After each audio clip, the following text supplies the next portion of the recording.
안녕하세요. 현쌤의 어른학교 현쌤입니다. 오늘은 중구 아파트 임장기 그 마지막 편입니다. 이번 영상에서는 약수역 인근 동아 약수 하이츠와 남산타운을 살펴보겠습니다. 약수역은 3호선 6호선으로 아래쪽 3호선의 금호역에 근방 대장 아파트인 리버젠이 있는 점과 3호선의 강남 접근성이 뛰어난 점이 여타 더블 역세권보다 더 큰 가치를 발휘하는 것 같습니다. 약수하이츠는 99년도에 준공되었으며 2282세대 중 684세대가 영구 임대 아파트입니다.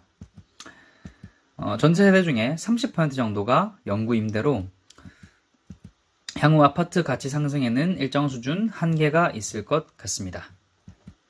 임대에도 영구 임대, 장기 전세, 단기 임대 정도가 있는데 영구 임대는 서울시에서 지정한 말 그대로 계속적인 임대인 거고 장기 전세는 송파 파인타운과 같이 향후 변동 요소가 있는 곳이고 단기 임대는 판교같이 10년이 지나 민간 분양이 가능한 지역입니다.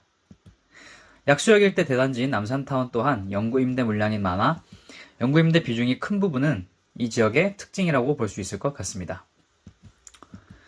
약수하이츠는 24평 기준 매매가 9억 정도에 전세가 4억 정도 합니다. 부동산 사장님 설명에 의하면 이미 가격은 거의 꼭대기까지 온 것 같다고 합니다. 또 한 번의 대세 상승이 아닌 자체 수요만으로는 이 이상의 레벨업은 힘들지 않겠냐는 게 부동산 사장님의 설명이고요. 입지적인 요소로 장기적으로 본다면 점진적으로는 꾸준한 상승을 기대해 볼 수 있지 않을까 생각됩니다. 후문으로 아파트를 갔었는데요. 꽤 오르막이었다고 합니다. 정문 쪽은 약수에서 평지로 이어지니까 그나마 다행인 편이고요. 복도식의 임대 아파트동과 일반형대 아파트가 명확하게 구분된다고 합니다. 주차 공간이 좀 부족한 편이어서 도로 이면 주차가 일반적인 형태인데 아파트 자체가 워낙 넓은 부지를 차지하고 있어서 생각보다 그렇게 답답하지는 않았다고 합니다. 단지 내에 테니스장도 있고요. 이런 부대시설이 있을 정도로 아파트 자체 부지가 굉장히 넓습니다. 아무래도 초기에 임대 물량을 많이 넣는 조건으로 넓은 부지와 편의시설을 좀 많이 지은 것 같습니다. 지도를 보시면 안쪽에 위치한 116동에서 119동까지가 임대동입니다. 전반적으로 약수 하이츠에 대한 느낌은 임대 물량이 있는 점을 고려했을 때 전체적인 가격은 좀 높은 감이 없지 않아 있습니다만 입지가 워낙 좋고 그러다 보니 신혼부부가 살기에 참 좋은 것 같았다고 합니다. 전반적으로도 아파트 관리가 잘 되는 느낌이었고 아파트 입구가 4차선으로 되어 있어서 전체적으로 넓은 느낌이 들어서 좋았다고 합니다. 마지막으로 살펴볼 아파트는 남산타운입니다.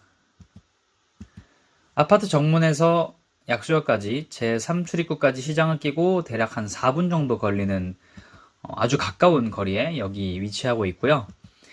2002년도에 준공되었으며 5150세대 중 공공임대가 2034세대입니다.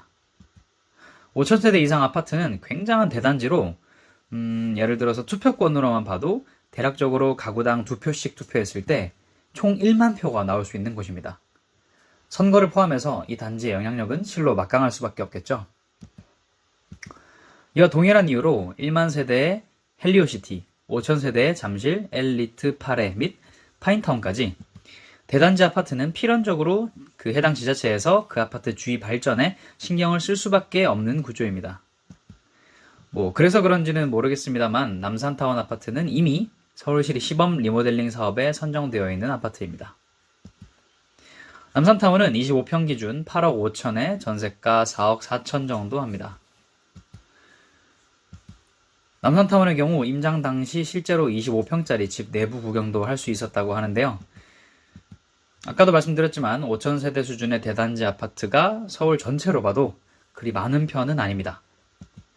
이러한 대단지 아파트는 목동이나 파인타운처럼 이렇게 단지별로 크게 구별해 놓는 형태와 헬리오시티 남산타운처럼 동으로 길게 연결되는 형태가 대표적인데요.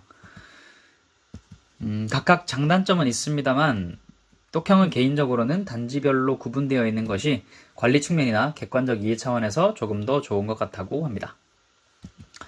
남산타운의 실거래가는 당연하게도 서울시 리모델링 사업 발표 이후 급격히 상승했습니다. 리모델링 소식이 아니더라도 남산타운은 인근에 위치한 역도 여러 개고 장점이 굉장히 많습니다. 구체적인 설명은 해당 기사를 보시면 될 것 같고요. 어른학교에서는 임장 후기 위주로만 설명드리도록 하겠습니다. 약도를 살펴보시면 3게이트 쪽이 약수역에서 가장 가까운 길입니다. 4에서 7단지는 남산 조막을 누릴 수 있는 프리미엄 단지고요. 아파트 자체적으로도 4에서 7단지를 로얄동이라고 하긴 합니다만 맞바람이 다소 강하게 분다는 점이 단점이라고 합니다. 4에서 7단지 다음으로 좋은 곳이 아파트 중간에 공원을 끼고 있는 동이라고 합니다. 남산타워 전반적으로 전세가가 강한 편인데 이유는 주위 사무실에 다니는 직장인 수요가 많고 인근 신라호텔 관련 중국인들 포함 외국인 수요도 꽤 되는 편이라고 합니다. 중국인에 대한 선입견을 가진 건 아니지만 실제로 중국인들이 우리가 보는 입장에서는 집을 좀 막 쓰는 것 같아 보이는 경향이 있어서 전세를 줄 때는 좀 조심해야 하는 점이 있다고 합니다. 아무래도 문화적인 차이가 있어서 한국 사람 입장에서는 이해하기 힘든 경우가 많이 있다고 합니다. 이런 점을 간과해서는 안 된다고 부동산 사장님께서 귀띔을 해주셨습니다. 남산타운의 전반적인 형태는 이렇게 동마다 야외 주차 시설이 되어 있고요. 단지는 40동까지 있습니다. 정말 어마어마한 규모의 아파트인데요. 아파트 안쪽에 버스가 다닐 정도고요. 부출입구 바로 앞에 구청 등 편의시설이 위치하고 있습니다. 똑형이 아파트 내부를 구경했던 집은 25동으로 남서양 쪽 동이었는데요. 나름 공원뷰가 나오기는 하는데 그렇게 막 뛰어난 뷰인지는 솔직히 잘 모르겠더라고 합니다. 25동은 복도식 아파트였고요. 내부를 살펴봤을 때는 올 리모델링으로 해야 된 수준으로 꽤 낡은 편에 속했다고 합니다. 그리고 2002년, 2003년도쯤에 지은 아파트들은 일반적으로 좀 서비스 면적이 많아서 넓고 잘 지은 아파트가 많은데 아쉽게도 남산타운은 좀 그렇게까지는 보이지 않았다고 합니다. 25평 치고도 조금 작게 빠진 느낌이었다고 합니다. 남산타운 아파트 같은 경우는 워낙 대단지라서 임장이 필수인데요. 단적인 예를 좀 보여드리자면 이 사진에 나오는 이 층이 층수로는 5층인데 도로 쪽에서 보면 거의 반지하 수준이라고 합니다. 주차 공간이 0.8대 수준이라서 주차 공간이 협소하고 도로 매연이 심해가지고 반지하급의 층수는 거주 환경이 굉장히 좋지 않은 편이라고 합니다. 1에서 4층은 거주 세대가 아니라 도서관으로 꾸며져 있다고 하고요. 반대쪽에서 보면 사진에서 보시다시피 계단으로 되어 있습니다. 네이버 부동산에서 보시고 5층이면 괜찮네 라고 생각하시면 정말 큰 오산인 경우가 되는 거죠.